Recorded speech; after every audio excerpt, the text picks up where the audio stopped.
It's been a while since we've checked out Daniel gameplay, which is something that we used to do on the channel a ton because he's a very exciting player who kind of rose with the channel alongside us. But ever since we've been watching him, he has gotten a lot of accolades. One of his biggest, if not his biggest accolade, actually came a little bit ago when he was able to get Season 4 Grand Champion. It's something that I really felt like Daniel always had in him.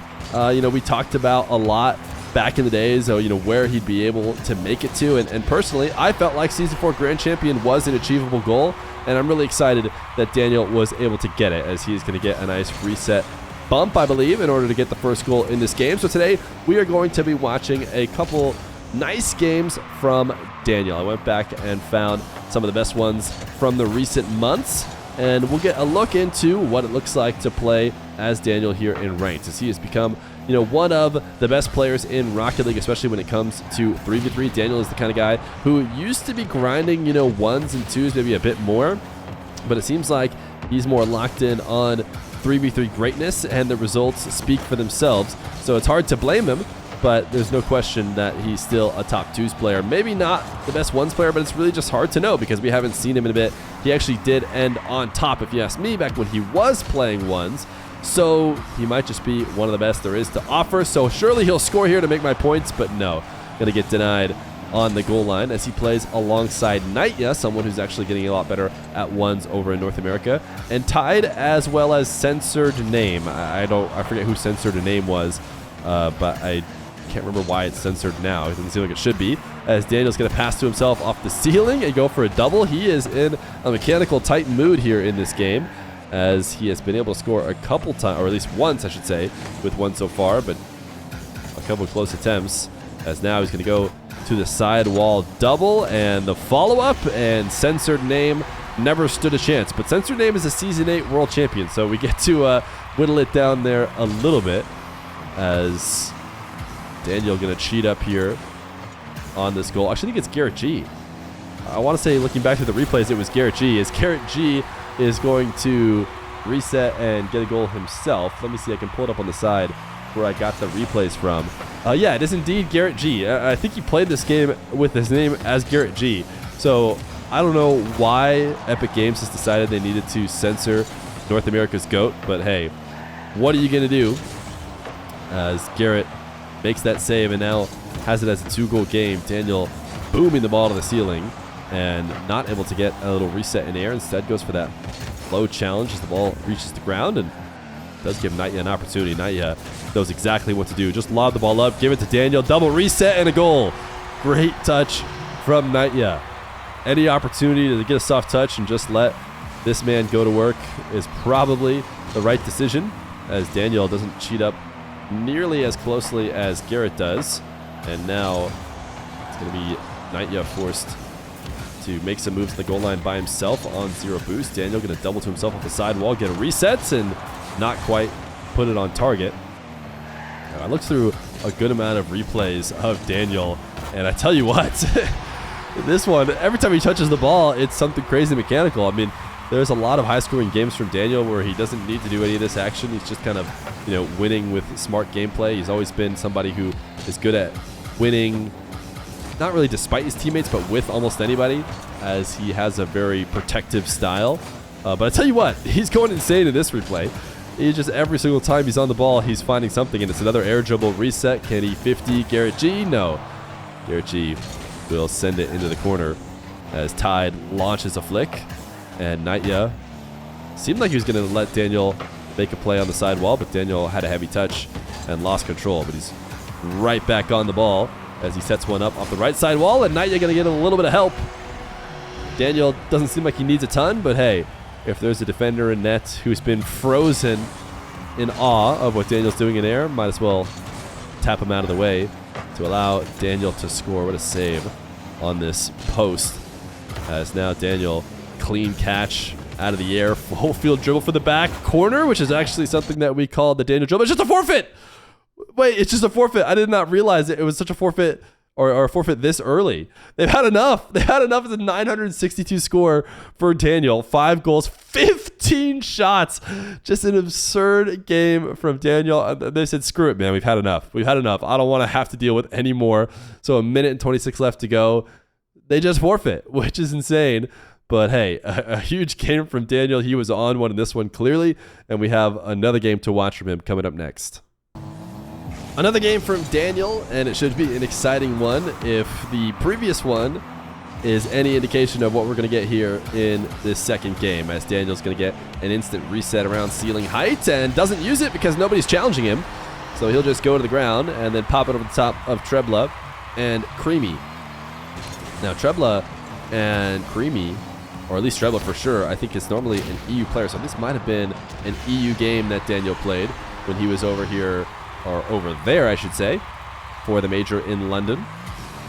As Daniel and his team going to go up 2-0. Losing this kickoff, though.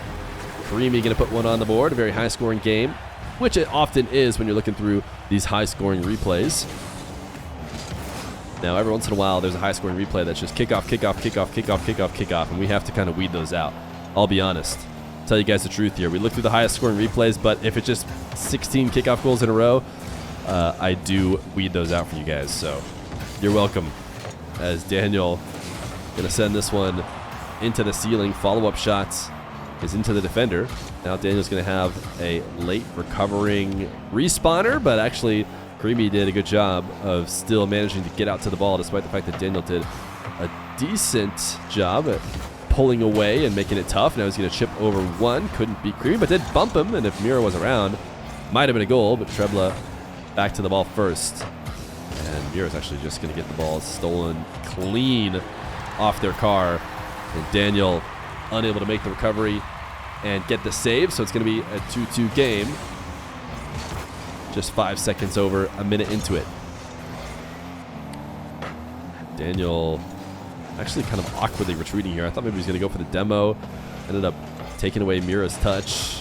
And now is forced to super pre-jump Creamy and just stole the ball away. The super pre-jump worked perfectly. And it is a goal for Daniel. You can see Creamy was even trying to adjust in air to get it around Daniel's super pre-jump, but Daniel made the same adjustments. And now he's back in the lead. Mira going to put one on target off of a good kickoff sequence, and I bet you Daniel just didn't even expect to be given that ball for free. I have a feeling he could have shot it on target. He actually got a little bit too distracted by the demo there. I think if he had turned away from that earlier, he might have had a goal. But anyways, as I was saying, Daniel going to clean this off the top of Trebla's car, and a big miss from Creamy. He can't get away with that. Daniel not going to miss the follow-ups when you give him that easy of an opportunity. Now kickoff loss for his team. But the ball headed a bit too high to be scored easily. Daniel knows it, so he controls it out of the back corner. Now he's got nobody left home. The double is in, and it's a 5-2 lead for Daniel. Double diagonal kickoff. Mira staying close, so is Creamy. Daniel does lose it into the blue half. Mira does a good job to handle it, and Daniel, again, some really weird rotation, if I'm being honest, here in the corner. Just seems to say, I want the ball. I'm coming to get it no matter what. I don't care what you're doing, Mira. And pretty impressive bit of control there at ceiling heights. Still didn't lead to anything. Mira trying to make something happen. Ball gets sent away. Creamy too close to the play, so Daniel not turning around, not until he can get a clean setup, which happens to happen just on his goal line. And here's Daniel again to take the ball away from Mira. As I say, as soon as you run out of boost, I'm here to take it. Daniel didn't get the midfield 100, so back down to the ground for sure from him. As he does steal Creamy's possession away, and Trebla just refuses to take the ball. It's like Daniel's getting impatient. He's trying to pre-jump, but Trebla's taking such a sweet time that he eventually just leaves and goes back to the goal line. Gets bumped here, but actually gets back to the ball off the ceiling using the reset that he gets. Mira dunked big. Creamy very close to landing on top of Daniel, but Daniel able to dodge that. A little wall dash to get back to this ball, but That touch straight to the ground means there's going to be nothing left of that play. Now Daniel again on the big rotation. He sees Creamy coming behind him, so he goes for a diving challenge instead of trying to stick around and become the victim of a demo. Now a double whiff. Daniel feels comfortable going into his back corner away from the play. Now a pass upfield, little double from Daniel, and the forfeit saves the day. Would you look at that? Don't want to let Daniel get more score, so why not just forfeit it on the goal line? Creamy does not let it go through. They have had enough of Daniel clipping on them. So this would have been probably at least a 1,000 score game. He probably got his shot registered, but not his goal. It would have been his 6th goal, 100% goal participation. An insane game from Daniel. So Daniel is looking as mechy as ever. A big Season 4 Grand Champion, which, again, can't stress enough, is the biggest achievement he has ever had in his career. I'm glad he's showing off that as his title. Shout out Daniel. He's been playing on the channel a lot, and he's just as good as he ever was.